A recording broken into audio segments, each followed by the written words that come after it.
बाजार के बेहतरीन विशेषज्ञों में से एक देवेन चौकसी जो मैनेजिंग डायरेक्टर हैं केआर चौकसी डीआर चौकसी फिनसर्व प्राइवेट लिमिटेड के।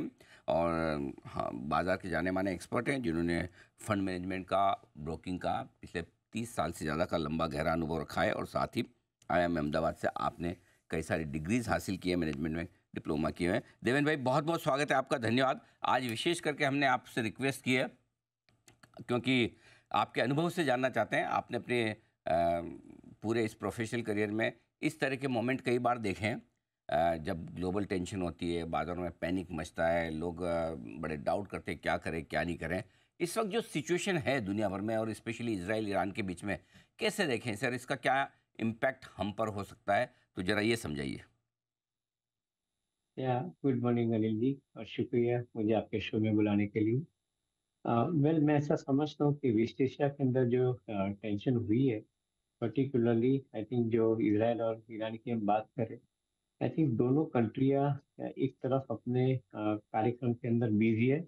But at the same time एक चीज के ऊपर मैं हमेशा ध्यान देता हूँ कि हमारा जैसी कंट्री को उससे क्या नुकसान या फायदा हो सकता है। On one side both Russia and Iran, they are enemies to America. And at the same time America के अंदर एक चीज है कि आई थिंक ये समय के अंदर क्रूड ऑयल के दाम नहीं बढ़ने चाहिए, क्योंकि क्रूड ऑयल के दाम ये समय के अंदर बढ़े तो ज्यादातर बेनिफिट ये दोनों कंट्री के हाथ में जाता है। एंड ज्यादातर बेनिफिट ये दो कंट्री के हाथ में जाता है, तो obviously I think it gives them the ammunition power to fight the war. So ये एक चीज के ऊपर मैं हमेशा ध्यान देता हूँ कि this two countries since they are into the war, neither they would like to increase the oil price, and I think disrupt उनके जो प्रोडक्शन का प्रोग्राम है उसको डिसरप्ट करेंगे, nor I think they would invite other players I think to join the race and probably supply more crude to the different nations like India who is consuming maximum amount of crude oil at this point of time।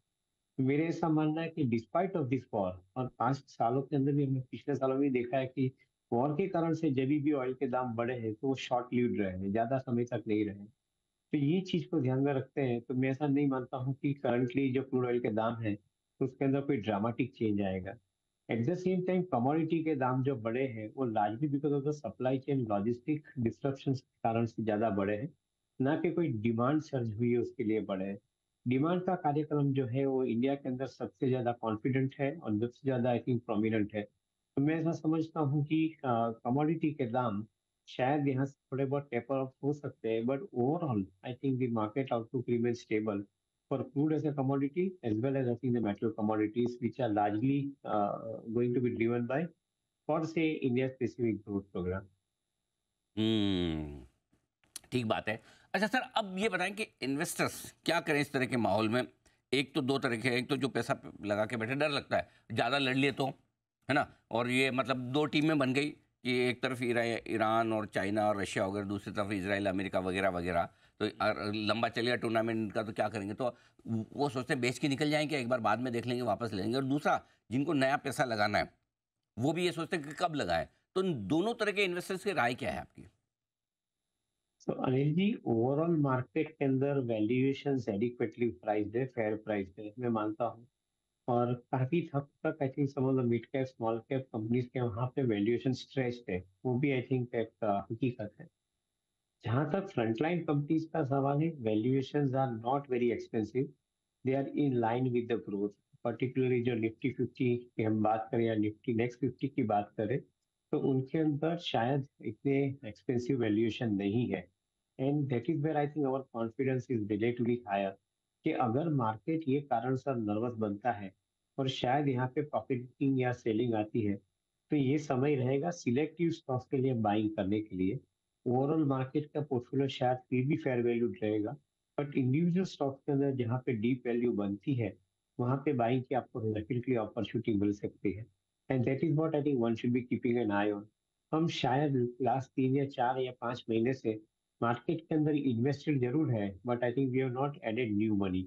And this is the time that we are looking out for, कि ये market correction देता है, अगर 15-20% 25% की upside की उम्मीद बनती है कुछ स्टॉक के अंदर, तो वहां पे इन्वेस्टमेंट करने का ये करेक्टिव प्राइस के अंदर सबसे ज्यादा अपॉर्चुनिटी रहेगा, ऐसा हमारा मानना है।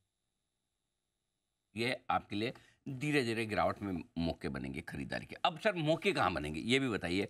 खरीदना क्या है, लेना क्या है? सो जो कंजम्पशन स्पेस है उसके अंदर मुझे कोई डाउट नहीं लग रहा है। either B2B consumption या B2C consumption, discretionary consumption by the individuals, वहाँ पे आई थिंक हमें कोई डाउट नहीं लग रहा है।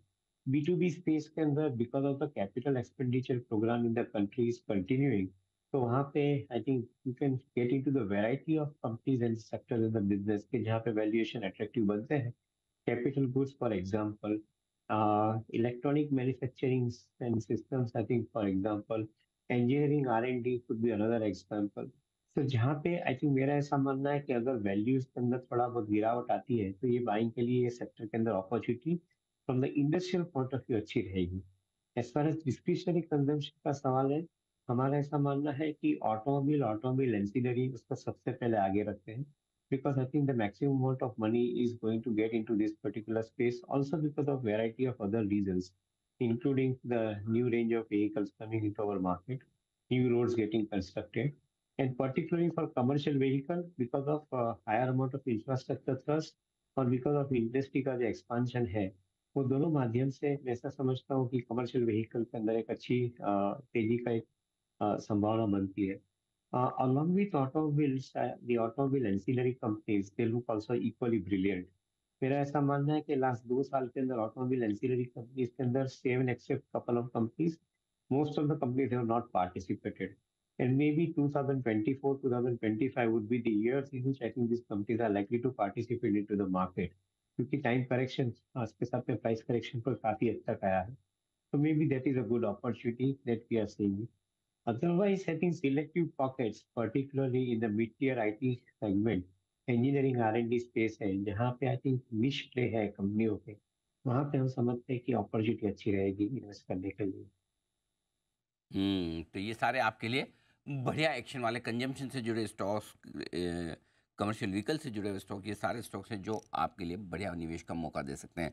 कोई ऐसे सेक्टर्स हैं या स्टॉक्स हैं जहाँ से थोड़ा दूर रहा जाए? सो कमोडिटी की वोलाटिलिटी डेफिनेटली रहेगी, एंड आई थिंक ये वोलाटिलिटी शायद ऑयल एंड गैस स्पेस को मैक्सिमम इम्पैक्ट दे सकती है। Even though on one side we believe that I think oil and gas requirement and the derivative product requirement will be high, I would prefer to, I think, stay selectively invested into this particular space, जहाँ पे particularly specialty chemical का जो play है, role play है, उसके ऊपर हम ज़्यादा focus करेंगे. And that's where I think the likes of Reliance would be, I think, a better choice. Even some of the specialty chemical companies, जिन्होंने पिछले quarters के अंदर because of the high impact of the raw material cost, they have suffered.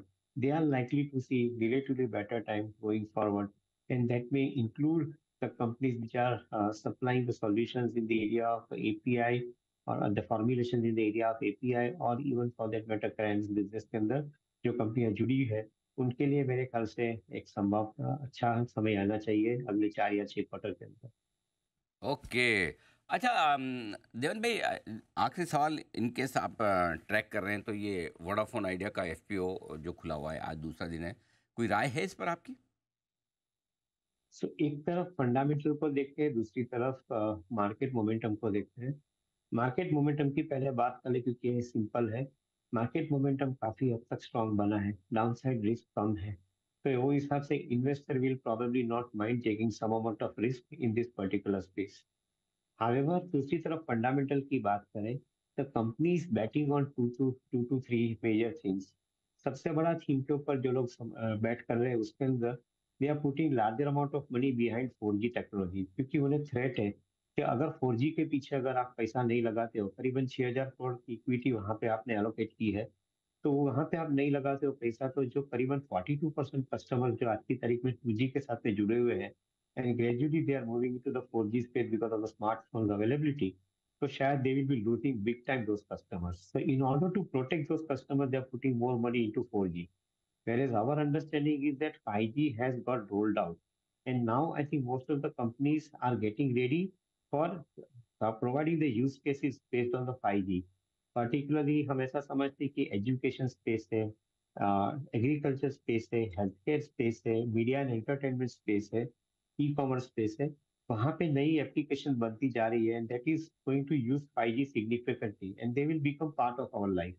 तो maybe the rural India के अंदर जो Vodafone India का focus है, वहाँ पे भी 5G का प्रोलिफरेशन बहुत फास्ट होएगा and at the same time artificial intelligence के माध्यम से जो हिसाब से कंप्यूटिंग बढ़ती है, तो मैं ऐसा समझता हूँ कि 5G के ऊपर उनका जो फोकस है वो शायद थोड़ा कम है because there customer segment is not demanding it. But this can surprise many people because of the availability of application and the use of the 5G, which will probably create higher amount of even data ARPU also. तो I think वहां पे उनका focus कम होने से मैं ऐसा मानता हूँ कि शायद they are lagging behind on the capex programme big time and maybe I think it would be late for them to I think put more amount of capex going forward. ये जो capex अभी कर रहे हैं 45,000 करोड़ का, मैं ऐसा समझता हूँ that is not an end. There is going to be another round of capex likely to come up in next couple of years. So that is where I think probably investors will have to wait relatively longer period of time. But having said that, I am fully aware about the market momentum. Market momentum can possibly give the appreciation investor को दे सकता है ये stock price के अंदर because the downside risk is limited in the price.